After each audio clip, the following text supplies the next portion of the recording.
Commander Revik stood on the bridge of his flagship looking at the star charts with growing confusion. The Altany Federation had sent his fleet to explore the Outer Rim systems, where old sensors had detected strange energy patterns. Most of his crew thought it was just another dead system filled with floating rocks and empty space, but Revik felt something different. About this place, the Altany were known throughout the galaxy for their logical minds and advanced technology. They had conquered 7 star systems through careful planning and superior weapons. Revik himself had led many of those conquests and had never met an enemy his people could not defeat. But as his ships moved deeper into the unknown system, he began to feel an odd sensation he had never experienced before. Fear. His science officer, Nala, was the first to notice the strange readings.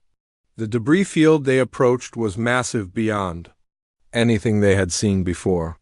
Entire planets had been cracked open like eggs with their molten cores exposed to the vacuum of space. Space stations the size of small moons drifted in pieces through the void. Whatever had happened here was not a normal battle. "Commander, these readings make no sense," Nala said as she studied her instruments. "The energy signatures suggest weapons that should not exist. Some of these blast patterns indicate projectile weapons that could punch through our best shields like they were made of paper. But that is impossible because no known species has developed such primitive weapons to such devastating effect." Revik moved to look at the data himself. His people had cataloged every known species in the galaxy and their technological capabilities. The Kreth Empire used bio-enhanced warriors and plasma weapons. The Vrex Consortium had energy shields and particle beams. The smaller powers had various combinations of similar technologies. But what he saw in the debris field was something entirely different. "Sir, we are picking up what appears to be a data storage device," called out his communications officer. "It seems to be of unknown design, but our computers think they can decode it." "Put it on the main screen," Revik ordered. The holographic display flickered to life, showing what appeared to be a recording from some kind of military facility. The beings in the recording were unlike anything in the galactic databases. They walked on 2 legs like many species, but their build was different. They seemed smaller than most warrior races, but moved with a fluid grace that suggested deadly efficiency. The recording was badly damaged, but fragments of audio came through. Words in an unknown language, but the universal translator managed to piece together some meaning. The beings called themselves humans, and they were apparently fighting a war against something they called the Devourers. What chilled Revik was not just the reports of battles, but the casual way these humans discussed tactics that would be considered war crimes by galactic standards. "We hit their supply lines again yesterday," one of the humans was saying. "Lost 3 ships, but took out their entire logistics network for this sector. Command says we need to fall back to the outer colonies and regroup. The Devourers are pushing hard, but we are making them pay for every system they take." Another human responded with something that made Revik step back from the screen. "Good, let them come. We have been preparing for this. Every human knows what happens if we lose. We fight until the last ship is destroyed and the last human is dead. There is no surrender and there is no retreat. We are going to show these things what happens when you threaten our families." The recording cut to static but more fragments, played automatically. Reports of battles where humans had fought against impossible odds. Stories of ships that continued fighting even after their hulls had been breached and their crews were dying. Accounts of ground battles where humans had held positions against enemies that outnumbered them 1,000 to 1. But the most disturbing part was the final set of recordings. The humans had apparently lost their war against the Devourers. Their worlds had been destroyed and their fleets scattered. But instead of the usual surrender or extinction that marked the end of a species, the humans had simply vanished. The last recording spoke of evacuation fleets heading into the void between stars, carrying not just survivors but also weapons and technology that they had developed during the war. "Sir, this is impossible," Nala said quietly. "These recordings are ancient. They describe events that happened over 300 years ago, but look at these energy readings. They are fresh? Something has been here recently. something that uses the same technology described in these recordings. Revik studied the sensor data with growing alarm. The energy signatures were indeed recent, less than a standard cycle old, but that meant the humans had survived their ancient war and had been active in this system recently. The implications were staggering. If the humans were real and not just ancient legends, then they had been hiding somewhere in the galaxy for centuries. "Sir, we have another problem," his tactical officer reported. "Long-range sensors are detecting movement in the outer system. Multiple contacts using some kind of stealth technology. They are trying to stay hidden, but our new sensors are picking up gravitational anomalies." Revik felt his blood turn cold. "How many contacts?" "At least 12, sir, possibly more. They appear to be ships of unknown design maintaining position just outside our sensor range." The commander realized they were being watched. Something had been observing their investigation of the debris field. Something that did not want to be seen but was skilled enough to remain hidden from some of the best sensors in the galaxy. The humans from the ancient recordings had been masters of stealth and guerrilla warfare. If they were still alive and still active, then his fleet might be in serious danger. "All ships prepare for emergency jump to hyperspace," Revik ordered. "We need to get this information back to Federation Command immediately." As his fleet powered up their jump drives, the tactical officer called out one final report that would haunt Revik for the rest of his life. "Sir, the contacts are moving. They are not pursuing us, but they are repositioning. It looks like they are surrounding something in the inner system." The jump to hyperspace activated before Revik could get a clear reading on what the mysterious ships were doing. But as his fleet fled the system, he could not shake the feeling that they had just encountered something that would change the galaxy forever. The humans were not legends. They were real, and they had been watching and waiting for over 300 years. Somewhere in the void between stars, an ancient enemy had returned. Colonel Drex of the Kreth Empire stood in the command center of his assault ship, looking down at the small planet below. The world was called Haven according to the star charts, and it appeared to be a simple agricultural colony. His bio enhanced. Warriors were already preparing for the landing assault, and Drex expected this to be another easy conquest for the Empire. The Kreth had been expanding their territory for decades. Through a simple method that had never failed them, they would arrive at a world with overwhelming force and give the inhabitants a choice: surrender and become slaves, or resist and be exterminated. Most species chose slavery when faced with Kreth bio-warriors, who stood 3 meters tall with chitinous armor and weapons that could melt steel. Intelligence reports on Haven indicated a human settlement of approximately 1,000 individuals. The species was not in the galactic databases, which meant they were either a new discovery or refugees from some forgotten conflict. Either way, they would serve the Empire as slaves or die as examples to other worlds that might consider resistance. "Sir, we have completed our scan of the surface," reported his intelligence officer. "The settlement appears to be centered around agricultural facilities.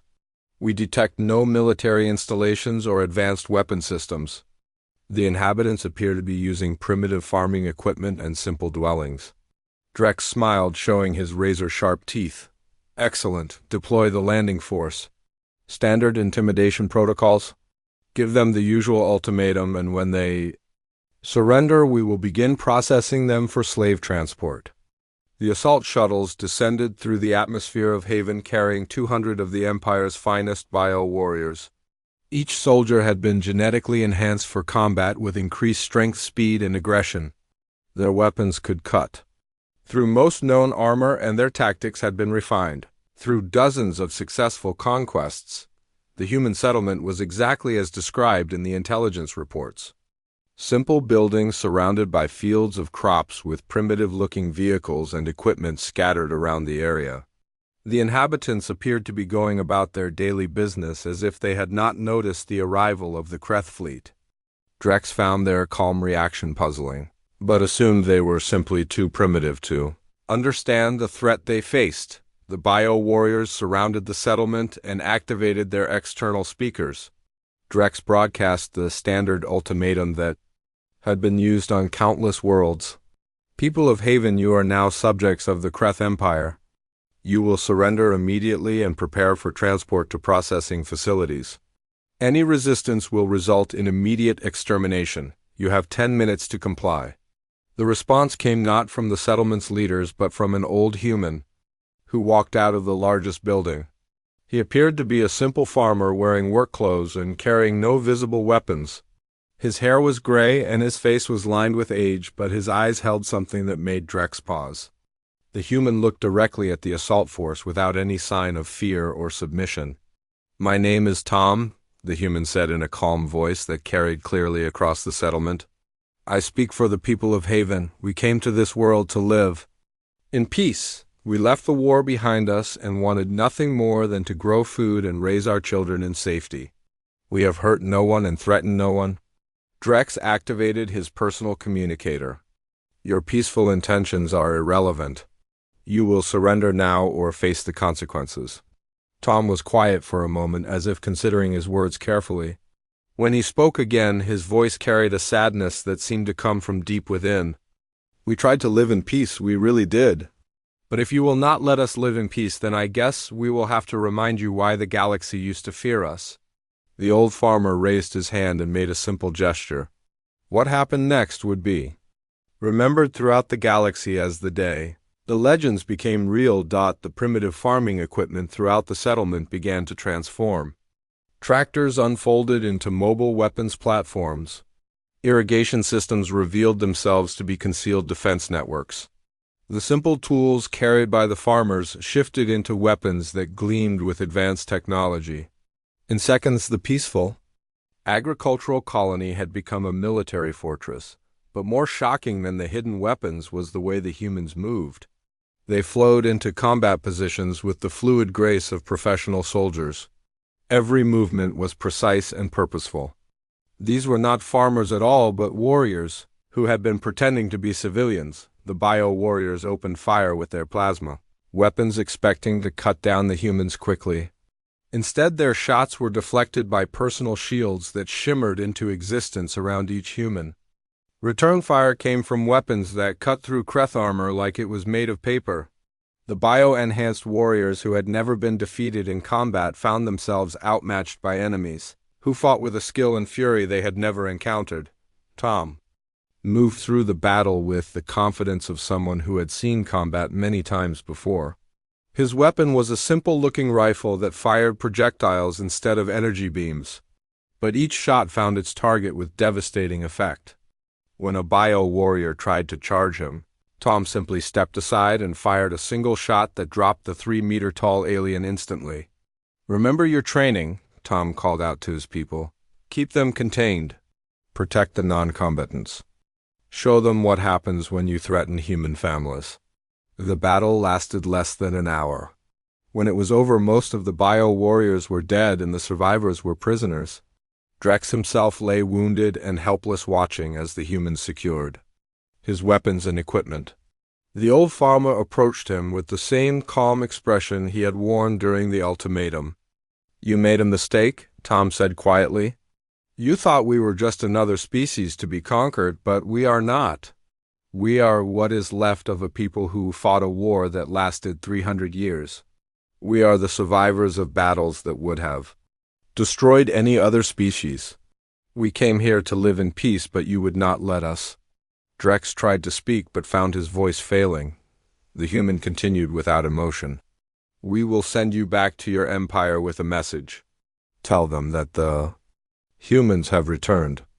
Tell them that we remember what they did to the defenseless worlds they conquered. Tell them that we are coming." As medical teams treated the wounded Kreth prisoners, Tom looked up at the sky where the Empire fleet waited in orbit.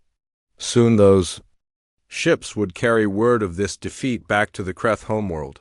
The galaxy would learn that the ancient stories were true.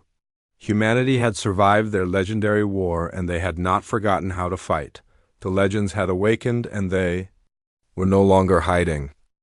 Admiral Kess of the Vrex Consortium sat in the emergency session of the Galactic Council, trying to make sense of the reports flooding in from across known space. The defeat of the Kreth assault force on Haven was no longer an isolated incident. Intelligence networks from dozens of worlds were reporting similar encounters with beings that matched the ancient descriptions of humans. The council chamber on Sanctuary held representatives from 47 different species. The mood was tense, as each delegate shared their own disturbing reports. The Altany Federation had encountered mysterious ships using impossible stealth technology. The Kreth Empire had lost 3 more assault fleets to enemies that seemed to appear from nowhere and vanish just as quickly. Even the mighty Rex Consortium had suffered losses when their slave transport convoys began disappearing without explanation. The situation is clear, announced Ambassador Vork of the Kreth Empire. We are facing a coordinated attack by an unknown enemy using advanced technology and guerrilla tactics. We must respond with overwhelming force before they can establish a stronger foothold in our territories. Admiral Kess stood to address the assembly. The evidence suggests we are not dealing with a new enemy. The weapon signatures and tactical patterns match historical records from over 300 years ago. We are facing the return of a species that was thought to be extinct. A murmur ran through the chamber as delegates whispered among themselves. The human stories were known throughout the galaxy, but most civilized species had dismissed them as myths designed to frighten children. Now those same myths were striking at the heart of galactic civilization. If these humans are real, then we need to determine their intentions, said Councillor Bren of the Altany Federation. Are they seeking revenge for ancient grievances, or do they have some other goal we have not yet identified? Before anyone could respond, the lights in the chamber went out. Emergency power kicked in a moment later, but something had changed. The security systems had activated, automatically sealing all exits and jamming all communications. In the center of the chamber, where moments before there had been empty space, now stood a single-figure dot. She was unremarkable in appearance by most galactic standards. Average height, with brown hair and wearing simple clothes that looked like they had been made by hand. But her eyes held a depth that spoke of years of warfare and loss. She looked around the chamber with the calm confidence of someone who had walked into the heart of enemy territory many times before. "My name is Lisa," she said in a voice that carried clearly through the silent chamber.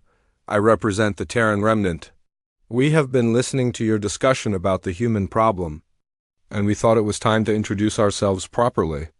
Security guards moved to surround her, but stopped when she raised a hand. That would not be wise. "This chamber is currently surrounded by my people. We are not here to harm you, but we are prepared to defend ourselves if necessary." Admiral Kess found her voice first. "How did you get in here?" "Our security systems are the most advanced in the galaxy." Lisa smiled, but there was no warmth in it. "We have been watching you for decades. We know your security protocols better than you do. We know your military capabilities and your political weaknesses. We know which of your leaders are corrupt, and which ones might be reasoned with. We have been preparing for this moment since the day we went into hiding." "What do you want?" demanded Ambassador Vork. "We wanted to live in peace," Lisa replied. "We found empty worlds on the rim and built simple colonies. We grew food and raised our children and tried to forget the war that nearly destroyed us. We watched as you built your empires through conquest and slavery, but we did not interfere. We hoped that perhaps you would be better than the enemies we once fought." She paused and looked around the chamber, meeting the eyes of various delegates. "But you are not better, you are worse. The enemies we fought in the ancient war were driven by hunger and instinct. They consumed worlds because that was their nature. But you choose to be cruel. You enslave entire species not because you need to, but because you want to. You destroy worlds not for survival, but for profit." The chamber remained silent as Lisa continued. "We stayed hidden because we hoped you might change. We thought that, perhaps given time, you would develop wisdom to go with your technology. But when your forces attacked our colony on Haven, we realized that you will never change. You will continue to prey on the weak because that is what you have always done." Admiral Kess leaned forward. "What are you proposing?" "We are not proposing anything," Lisa said calmly. "We are telling you what is going to happen. We tried to live in peace, but you would not let us. So now we are going to do what we do best. We are going to hunt. The word hung in the air like a death sentence. Several delegates began speaking at once, but Lisa raised her voice above the chaos. You have built your empires on the suffering of others. You have enslaved the weak and destroyed those who could not defend themselves. You have turned the galaxy into a place where only the strong survive and the strong are always cruel. She moved to the center of the chamber where the holographic display usually showed star charts. We are going to change that. We are going to tear down your empires and free your slaves. We are going to hunt your fleets and destroy your weapons. We are going to show the galaxy what happens when predators become prey. You cannot fight all of us, Ambassador Vork snarled. We have fleets that number in the thousands. We have weapons that can crack planets. We have resources you cannot imagine. Lisa looked at him with something that might have been pity. You still do not understand. We are not the same species that went into hiding 300 years ago. We have had centuries to prepare. We have learned from our mistakes and adapted our tactics. We have built weapons and ships that your databases do not even know exist. The lights flickered, and when they stabilized, Lisa was gone. The security systems deactivated and the chamber doors opened. But her final words echoed in the minds of every delegate present. We are coming for you, all of you. And we will not stop until every slave is free and every tyrant is dead. The hunt begins now. Admiral Kess looked around the chamber at the faces of her fellow delegates. For the first time in her career, she felt genuine fear. The legends were not just real. They were angry. And they were coming. Captain Rex stood on the bridge of the Terran vessel Retribution, watching the tactical display as 17 different operations unfolded simultaneously across the galaxy. The ship itself was a masterpiece of hybrid engineering combining human innovation with technology scavenged from dozens of different species. After 3 centuries of hiding and preparation, the Terran remnant was finally ready to remind the galaxy why they had once been feared. The first wave of attacks had been carefully planned to send a specific message. Human forces did not target civilian populations or random military installations. Instead, they struck at the heart of the galactic slave trade with surgical precision that demonstrated both their intelligence capabilities and their moral purpose. Sir, we have confirmation from Strike Team Alpha, reported his communications officer. The Kreth processing facility on Corvic Prime has been neutralized. All slaves have been evacuated, and the facility has been destroyed. Enemy casualties are minimal, as most of the guards surrendered when they realized they were fighting humans. Rex nodded grimly. What about the civilians? No civilian casualties, sir? The team followed standard protocols. All non-combatants were given the opportunity to surrender, and most took it. The few who resisted were disabled rather than killed. Similar reports came in from across the galaxy.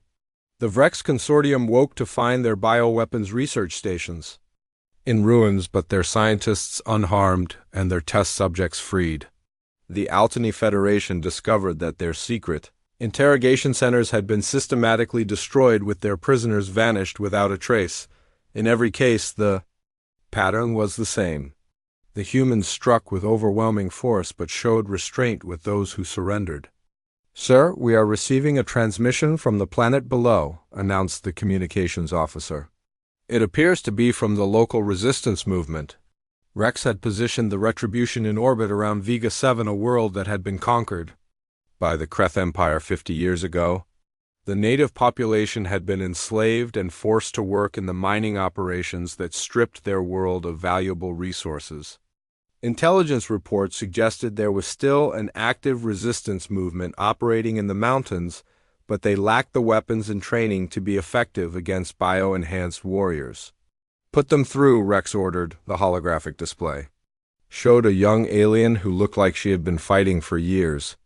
Her species were called the Vegan, and before the conquest, they had been known as peaceful scholars and artists. Now this one looked like a hardened guerrilla fighter with scars on her face and weapons that had clearly been improvised from mining equipment. I am Commander Zara of the Vegan Liberation Front, she said. We have been monitoring your actions. against Kreth facilities throughout the system? Are you the humans the old stories speak of? Rex stepped forward so she could see him clearly. We have come to offer you a choice. Continue your resistance alone as you have been doing, or accept our help and training. We can teach you to fight more effectively and provide you with weapons that will let you stand against the Kreth warriors. Zara was quiet for a moment. What do you want in return? Nothing, Rex replied. We are not building an empire. We are tearing down the ones that already exist. When your world is free, it will be yours to govern as you choose.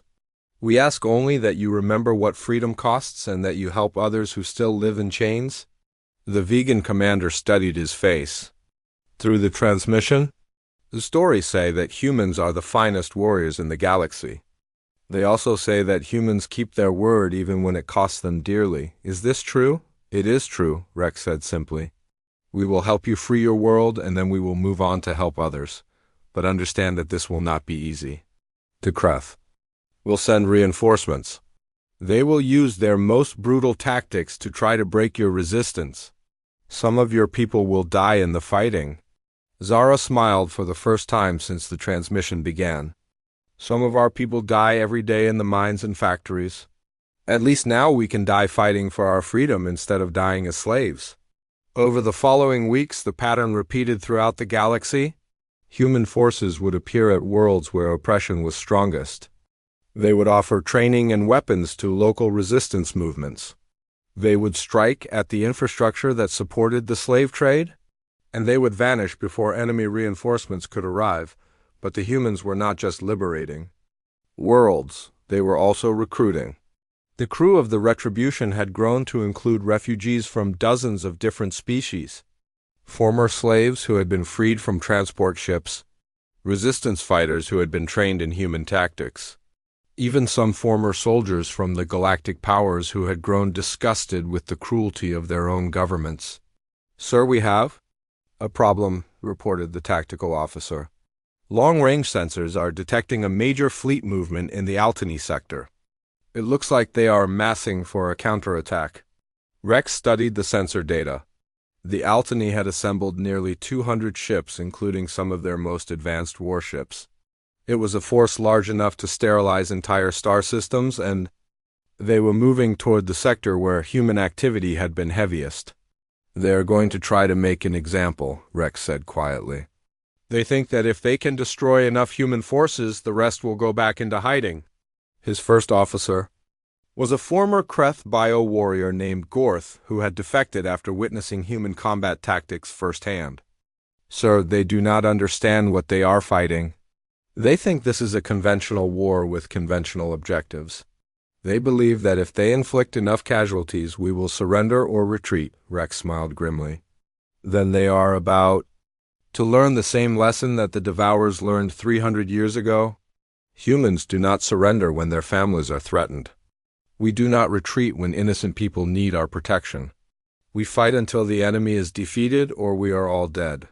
He turned to his communications officer.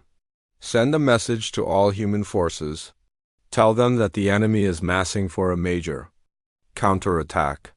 Tell them that it is time to show the galaxy what happens when predators try to hunt the apex predators. The hunt was about to become a war. The final battle began in the Nexus system, where the great powers of the galaxy had built their political and military headquarters. Admiral Kess commanded the largest fleet in galactic history with over 1,000 ships from every major species. The Kreth Empire had contributed their most advanced bio-warriors. The Vrex Consortium had deployed their newest energy weapons. The Altany Federation had brought their most sophisticated tactical systems. They expected to face a ragtag collection of human ships and their alien allies. Instead, they found themselves confronting something that challenged every assumption about warfare they had ever held. The human fleet that emerged from hyperspace was unlike anything in the military databases. Their ships were a hybrid of technologies from dozens of different species, but improved and modified in ways that should not have been possible. Weapons that fired projectiles at relativistic speeds. Shields that seemed to absorb energy attacks and redirect them back at their targets. Hull designs that allowed them to survive damage that would destroy conventional warships, but more disturbing than their technology was their tactics. The humans did not fight like any known species.